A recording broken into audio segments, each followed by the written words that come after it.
اعوذ باللہ من الشیطان الرجیم بسم اللہ الرحمن۔ آج کا ہمارا عنوان ہے اردو زبان اور تحریک پاکستان۔ تو آئیے چلتے ہیں ویڈیو کی جانب۔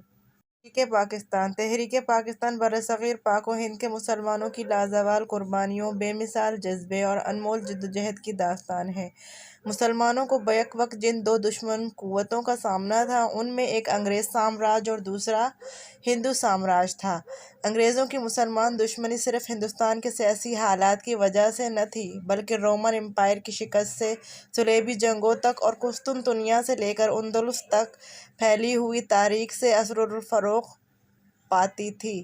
انگریز اور ہندوؤں کا متحد ہونا۔ 1857 کے بعد جب ہندوؤں کو واضح ہوا کہ وہ کبھی متحدہ ہندوستان پر اپنا راج قائم نہیں کر سکتے، تو انہوں نے مکار سوچ کو بروئے کار لاتے ہوئے انگریز سرکار کی قربت حاصل کر لی اور جلد ہی برطانوی راج کو مسلمانوں کے خلاف نبرد آزما ہونے کے لیے آمادہ کر دیا۔ مسلمان اور اردو زبان۔ اردو زبان، جس کا ضمیر مسلمانوں کی آمد سے برصغیر کی بولیوں اور مسلمانوں کی زبانوں عربی، ترکی اور فارسی کے امتزاج سے تیار ہوا تھا، اور مسلمان کے عہد حکومت میں ہی اس زبان نے پرورش پائی، اپنے ارتقائی سفر کو طے کیا اور مسلمانوں کے دور سلطنت میں ہی برصغیر کی مقبول ترین زبان بن کر ابھری اور مسلمانوں کی شناخت بن گئی، کیونکہ اس زبان میں کثیر تعداد میں عربی اور فارسی الفاظ شامل تھے اور اس کا رسم الخط بھی عربی اور فارسی کی طرز پر تھا۔ اس وجہ سے کم فہم اور تنگ نظر ہندوؤں نے اس کو مسلمانوں کی زبان کہہ کر اس کے مقابلے میں ہندی کو لا کھڑا کیا۔ اردو ہندی تنازعہ بھی ایک اہم اور بنیادی وجہ تھی۔ اب مسلمان اپنی آواز جس زبان میں بلند کر رہے تھے وہ اردو ہی تھی، جو عوام اور خواص ہر دور میں مقبول تھی۔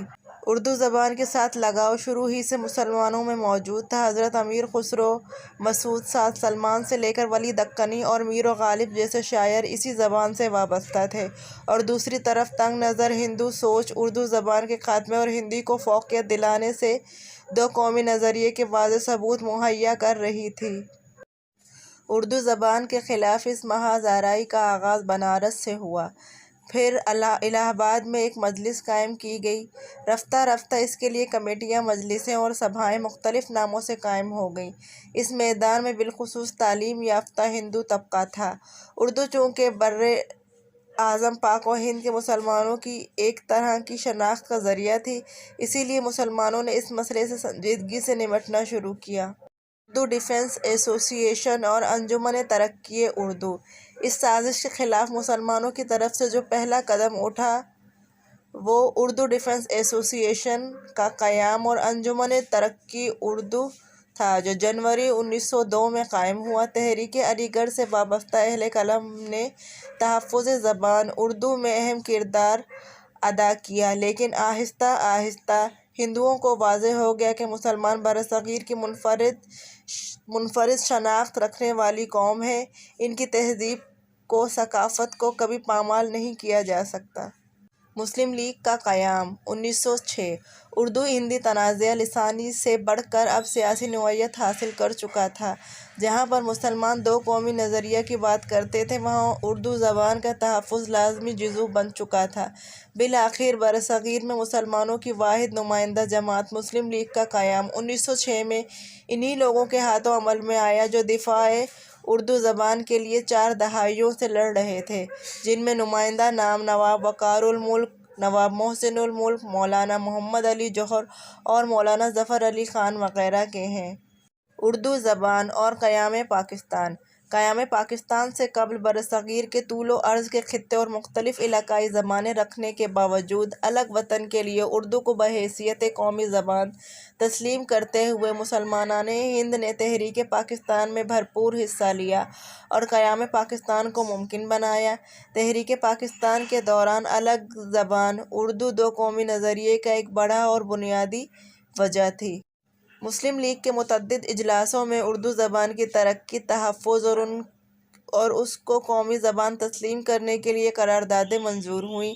عوام الناس تک مسلم لیگ کا پیغام زیادہ تر اردو زبان میں ہی پہنچتا تھا۔